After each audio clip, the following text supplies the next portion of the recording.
Salut à tous les passionnés, c'est Nava. Si vous dormiez la nuit dernière, vous avez raté un crime. Un crime sportif. Hier soir, au Crypto.com Arena de Los Angeles, on n'a pas vu un match de basket, on a vu une exécution. Victor Wembanyama ne s'est pas contenté de battre les Lakers, il les a effacés de la carte en exactement 8 minutes. Imaginez, 25 points. En 8 minutes. Certains joueurs font une carrière entière sans marquer autant en un quart temps. Lui l'a fait avec une insolence qui frise l'irrespect. On dit souvent que l'avenir de la NBA appartient à Wemby, mais j'ai une news pour vous. L'avenir, c'est aujourd'hui. On va décortiquer cette masterclass, comprendre comment il a humilié la défense des Lakers, et surtout se poser la question que tout le monde évite. Victor est-il déjà, en février 2026, le meilleur joueur de la planète? C'est parti, installez-vous, c'est Nava Sport News. On va remettre les choses dans leur contexte. Le match commence, l'entre-deux est gagné par San Antonio. Et là, le cauchemar commence pour les Angelinos.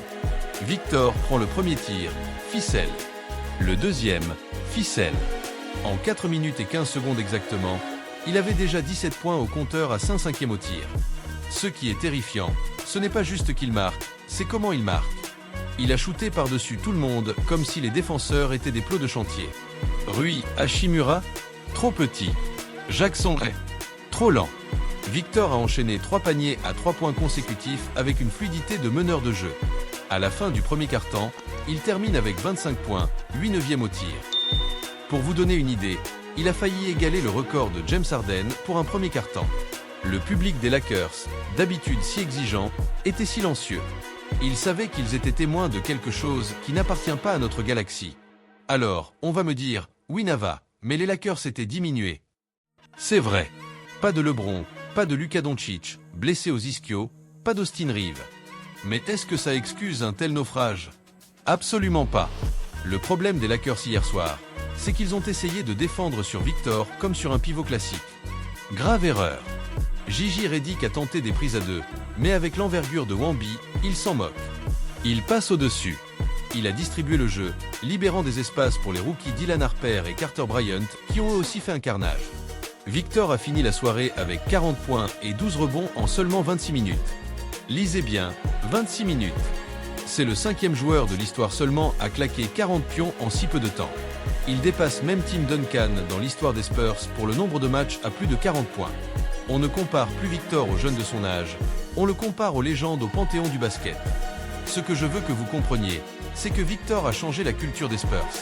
En ce mois de février 2026, San Antonio n'est plus l'équipe mignonne qui reconstruit. Ils ont un bilan de 37 victoires pour 16 défaites. Ils sont sur les talons d'Oklahoma City pour la première place à l'ouest. Pourquoi? Parce que Victor fait peur. Hier soir, on a vu des joueurs des Lakers refuser de monter au cercle dès qu'ils voyaient l'ombre de Victor. C'est ça, l'effet Wemby. Il ne contre pas seulement les ballons, il change la trajectoire des tirs avant même qu'ils ne soient pris. Et en attaque, il est devenu clutch. Il ne force plus.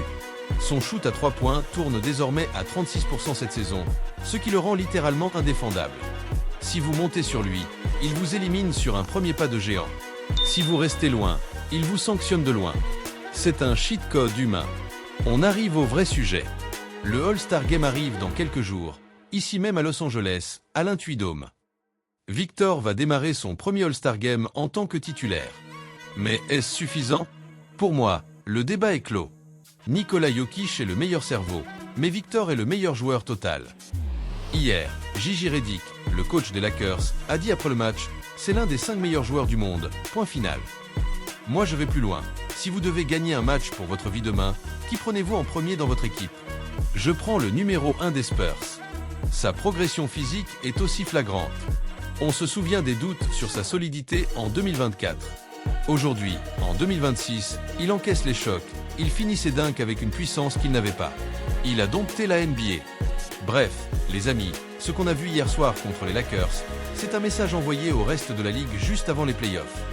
Victor Wembanyama ne veut pas juste participer, il veut régner. 40 points en 26 minutes, c'est diabolique. Maintenant, j'ai besoin de vous. Est-ce que vous pensez que Wemby peut ramener le titre à San Antonio dès cette année? Ou est-ce qu'il est encore trop tôt face à des équipes comme OKC ou les Pistons? Donnez-moi vos pronostics en commentaire. Je vais répondre à un maximum d'entre vous. Si vous avez aimé cette analyse format podcast, n'oubliez pas le petit pouce bleu, ça aide énormément la chaîne à remonter dans l'algorithme, et abonnez-vous à Nava Sport News pour ne rien rater de l'actu basket et sport en général. C'était Nava, on se retrouve demain pour une nouvelle analyse.